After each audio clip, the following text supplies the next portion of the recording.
اوہو ایک صاحب ادارے جاری نہیں رکھتے تھے، میں نے اس کو ترغیب دی تو وہ کہنے لگے آپ تو معلوم نہیں مجھے آپ حسین کی زیارت ہوتی، یعنی وہ بیچارہ اس کے نزدیک بزرگی یہ تھی کہ اسے آقا حسین کی زیارت ہوتی ہے۔ میں نے کہا یہ زیارت آپ کی بزرگی کے لیے نہیں ہو رہی ہے، یہ زیارت آپ کو ندی کے خلیے پر لانے کے لیے کی جا رہی ہے۔ اس تبلیغ میں اگر کوئی 3 دن بھی لگا لے تو میں کہتا ہوں 3 دن لگانے والے کو وہ غیروں کے طریقوں سے نفرت ہو جانی چاہیے۔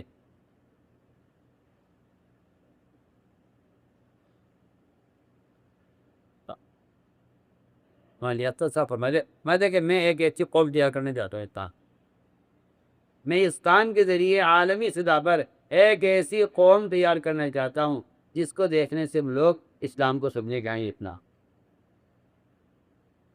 بیچارے اناڑی لوگ ہیں جن کا خیال یہ ہے کہ کلمہ نماز سیکھنے کا چھوٹا سا ایک بلدہ ہے، آپ تلہ لگاؤ تاکہ کلمہ نماز آپ کا ٹھیک ہو جائے۔ میں تو کہتا ہوں کہ ہم تو ایک مہم پر ہیں، ہمارے یہاں جہاد تو عنوان اتباع سنت ہے، جہاد تو عنوان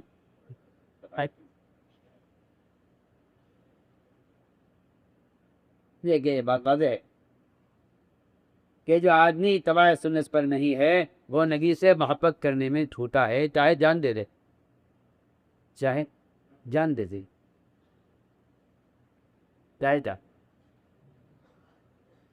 چاہے وہ جانتے تھے نبی کے نام پر، لیکن اگر متبع سنت نہیں ہے تو محبت میں جھوٹا ہے، محبت میں اوہو ایک صاحب ادارے جاری نہیں رکھتے تھے، میں نے اس کو ترغیب دی تو وہ کہنے لگے آپ تو معلوم نہیں مجھے آپ حسین کی زیارت ہوتی، یعنی وہ بیچارہ اس کے نزدیک بزرگی یہ تھی کہ اسے آقا حسین کی زیارت ہوتی ہے۔ میں نے کہا یہ زیارت آپ کی بزرگی کے لیے نہیں ہو رہی ہے، یہ زیارت آپ کو ندی کے خلیے پر لانے کے لیے کی جا رہی ہے۔ زیارت ہو رہی ہے یا اس کی زیارت ایک آپ پہ وظیفہ پڑھتے ہیں، یہ زیارت سے نہیں ہو رہی ہے کہ آپ کا بڑا اونچا درجہ بڑا اونچا مقام ہے، یہ زیارت ہو رہی ہے کہ آپ صلی اللہ علیہ وسلم تمہیں اپنے خلیے کی طرف متوجہ کر رہے ہیں، مگر تم اندھے ہو گئے ہو، تمہیں شرم نہیں آتی کہ آپ صلی اللہ علیہ وسلم خواب میں آدم نے خلیہ دکھلاتے ہیں اور آج یہ کیسے کہنے بڑا بزرگ ہوں مجھے زیارت ہوتی ہے۔ فاروق بن کی بات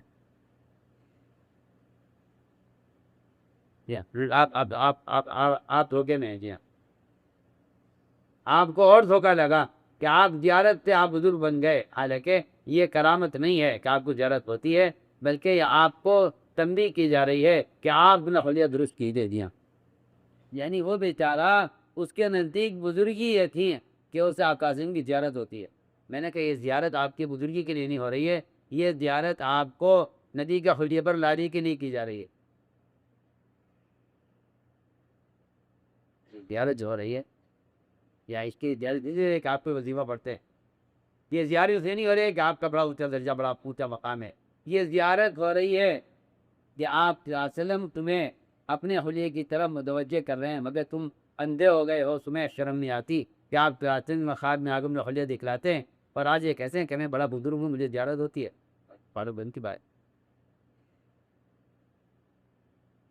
جی ہاں، آپ دھوکے میں ہیں، جی ہاں، آپ کو اور دھوکہ لگا کہ آپ زیارت سے آپ بزرگ بن گئے، حالانکہ یہ کرامت نہیں ہے کہ آپ کو زیارت ہوتی ہے، بلکہ یہ آپ کو تنبیہ کی جا رہی ہے کہ آپ نے خلیہ درست کیجیے، جی ہاں، اپنا خلیہ درست کیا نہیں، انہیں نبی کہ علماء نے لکھا ہے، علماء نے لکھا ہے کہ جس آدمی کی کرامت ظاہر ہو جائے کوئی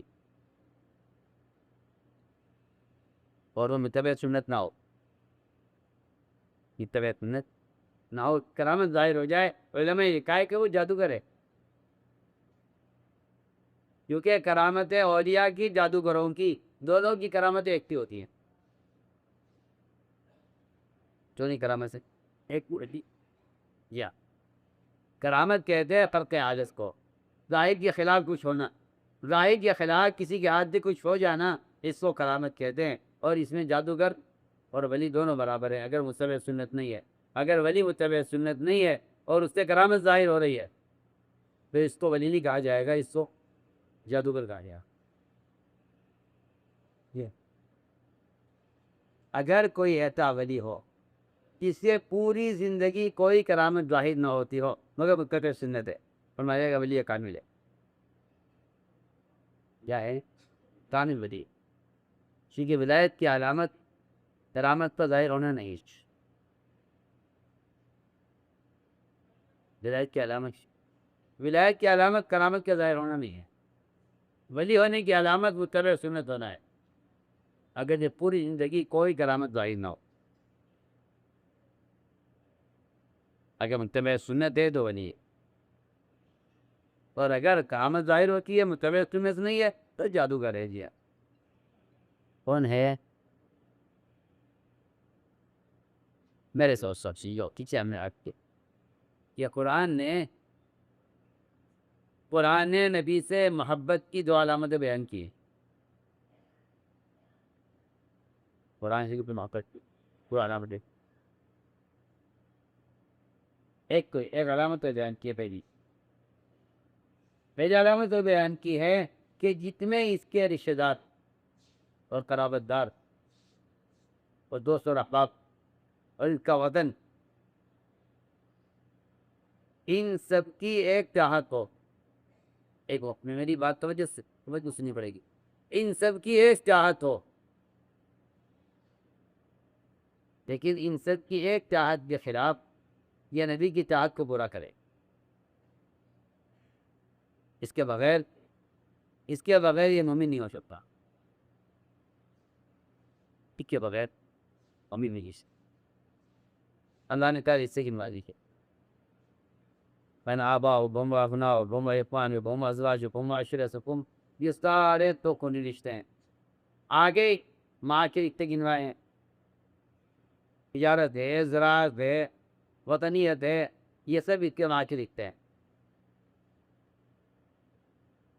فرمایا کہ یہ 8 رشتے گنوائے ہیں. ان 8 رشتوں میں اگر ان سب کی ایک چیز کی چاہت ہو، اس کے مقابل نبی کی چاہت کچھ اور ہے، تو ان سب کی مخالفت میں نبی کی چاہت کو پورا کیے بغیر آپ نبی سے محبت کرنے والے شمار نہیں کیے جائے. احب الیکم من اللہ ورسولہ. لیکن یہ بات میں آپ میری نوٹ کر لیجیے گا کہ کوئی آدمی کتنا ہی متبع سنت ہو اور ساری دنیا کی چاہتوں کے مقابلے میں اس پر نبی کی چاہت غالب ہو سکتی، اگر وہ دین کی محنت نہیں کرتا تو نبی سے محبت میں کامل نہیں ہوگا. آپ نے تو حصے پر بکھری اڑا دیا، اور آپ نے اسے قتال کا نام دے کر، جہاد کو قتال کا نام دے کر آپ نے یہ قصہ ہی ختم کر دیا کہ اب قتال نہیں ہے، لہٰذا وہ وعدے بھی نہیں ہے، وہ وعدے بھی نہیں ہے. یہ سارا معاملہ ہی طاق کر دیا آپ نے. میں کچھ بول رہا، وہ قرآن ہی کہہ رہا ہے کہ اگر آپ کو تمام اپنے خونی رشتوں میں اور تمام دنیا کے تعلق کے چیزوں میں اگر اس سب کے مقابلے میں آپ کو اللہ کے رسول کی محبت غالب نہیں ہے، اور اگلی شرط یہ ہے وہ جہاد کی سبیل، انہیں جو آدمی متبع سنت ہو لیکن اللہ کی دین کی محنت نہ کرتا ہو، فرمایا کہ وہ نبی کے محبت سے قابل نہیں ہے. نبی کی محبت میں نہیں ہے. فرض قرآن کی آیت کا طاقت ہے. قرآن نے جہاد کی سبیل ہی کی شرط لگائی ہے ساتھ میں، احب الیکم من اللہ ورسولہ وجہاد فی سبیلہ. تو طرف بڑھتا ہے کہ اللہ بامری، انتظار کرو اللہ کے امر کے آنے کا، اور اللہ تعالیٰ فاسقوں کو رانی دکھلا دے. یہ آپ اس آیت سے غور کیجئے، اس میں جہاد کی سبیل ہی کی بھی شرط لگائی گئی ہے. ایسی محنت کیا کہ بے شمار حدیثیں ہیں کہ جس میں اللہ تعالیٰ نے اور آپ صلی اللہ علیہ وسلم نے، اللہ تعالیٰ نے قرآن میں، آپ صلی اللہ علیہ وسلم نے حدیث کے اندر اللہ کے دین کی محنت کو بھی برابر فرض قرار دیا ہے دین کے ساتھ. آپ ذرا جزا کیجئے. حدیث ہے اذا تبايعتم بالعينة واخذتم ناب البقر رضيتم بالزرع. آگے یہ نہیں فرمایا کرکم الدین. میں کچھ بولنا چاہتا ہوں.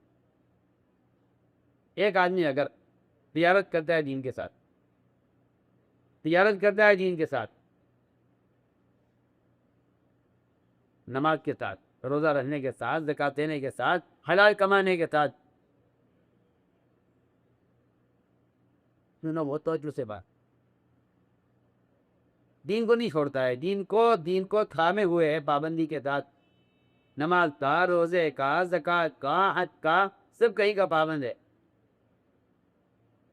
اس کے ساتھ تجارت بھی کرتا ہے، زراعت بھی کرتا ہے، ملازمت بھی کرتا ہے. لیکن فرمایا وَتَرَكْتُمُ الْجِهَادَ،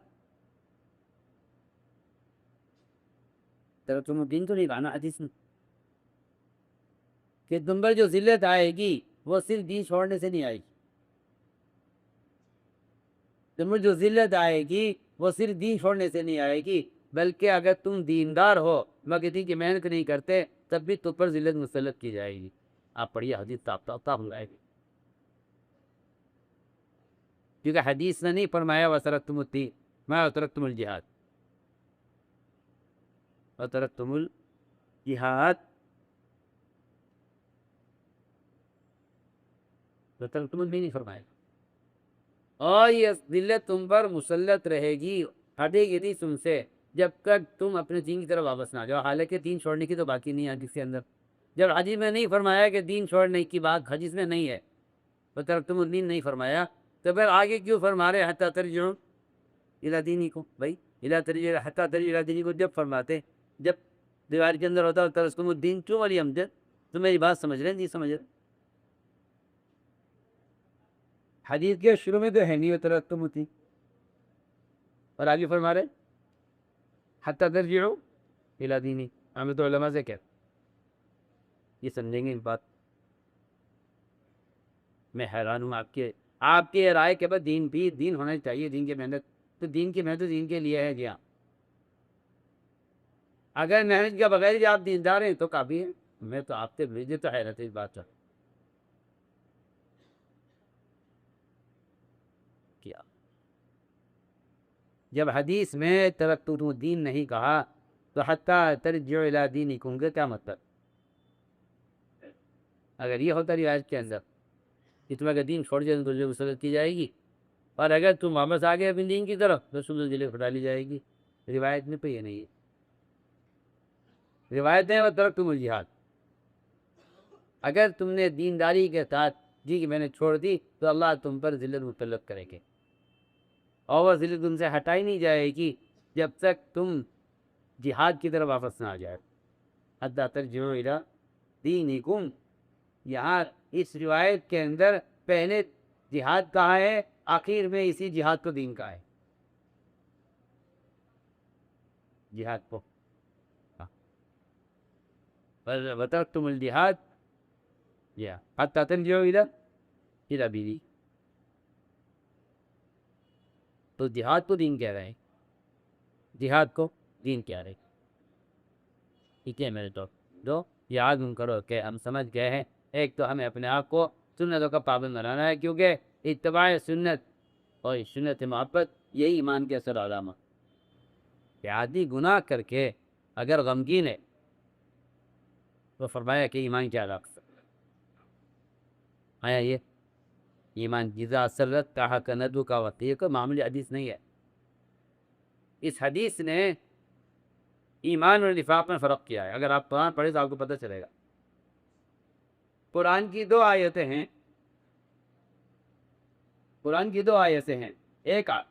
ایک آیت میں خوشی کا ذکر ہے، ایک آیت میں غم کا ذکر ہے. میں دونوں آیتیں آپ کو سامنے بیان کرتا ہوں، آپ میری بات توجہ کے ساتھ سنیں گے. قرآن میں دو آیتوں کا ذکر ہے، ایک آیت میں خوشی کا ذکر ہے، ایک آیت میں غم کا ذکر ہے. ان دونوں آیتوں میں منافق اور مومن کا فرق بیان کیا گیا ہے. ان دونوں آیتوں میں مومن و منافق کا فرق ہے. یہ تو اس حدیث کی فرق کی تشریح کر رہا ہوں جسے فرمایا اذا سرت کا حسنۃ کا وساس کا سیئۃ کا بند مومن، کہ تمہارے مومن ہونے کی علامت یہ ہے کہ تمہیں گناہ کر کے غم ہوگا اور تمہیں نیکی کر کے خوشی ہوگی. میں دو حدیث بیان کرنا چاہتا. قرآن نے دو آیتوں میں غم اور خوشی کو بیان کیا۔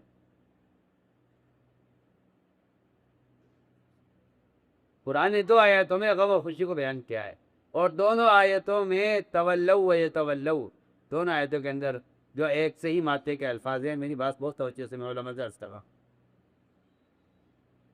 دونوں آیتوں میں تولوا و یتولوا، ماتا دونوں کا ایک ہے، ماضی دونوں کا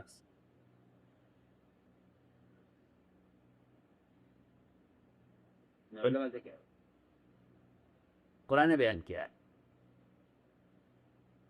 وَيَتَوَلَّوْا وَهُمْ فَرِحُونَ، وَيَتَوَلَّوْا وَهُمْ فَرِحُونَ، فرمایا کہ یہ تو منافقین سے متعلق آیت ہے کہ یہ اپنے جھوٹے آزار پیش کر کے اپنی جان بچا لیا کرتے تھے قنوت سے۔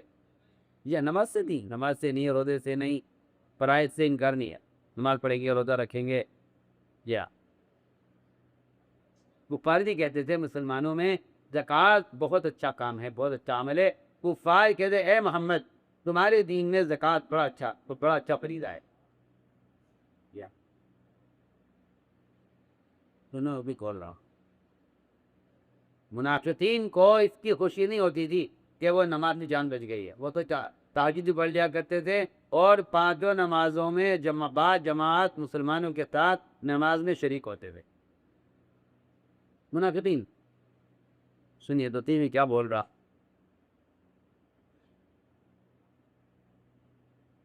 ان کو اس کا غم نہیں تھا کہ نماز پڑھنی پڑے گی، نہیں پڑھ لیا کر۔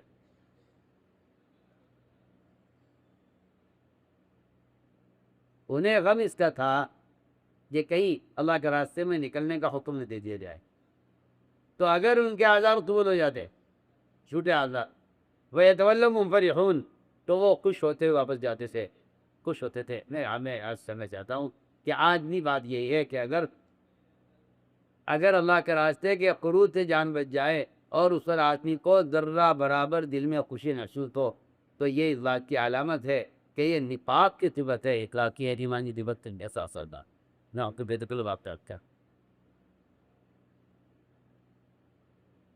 اور اگر مسلمان کو سچا عذر ہے اور اس سے نکلنے سے روک دیا جائے، اگر اس کی کیفیت غم کی بنتی ہے،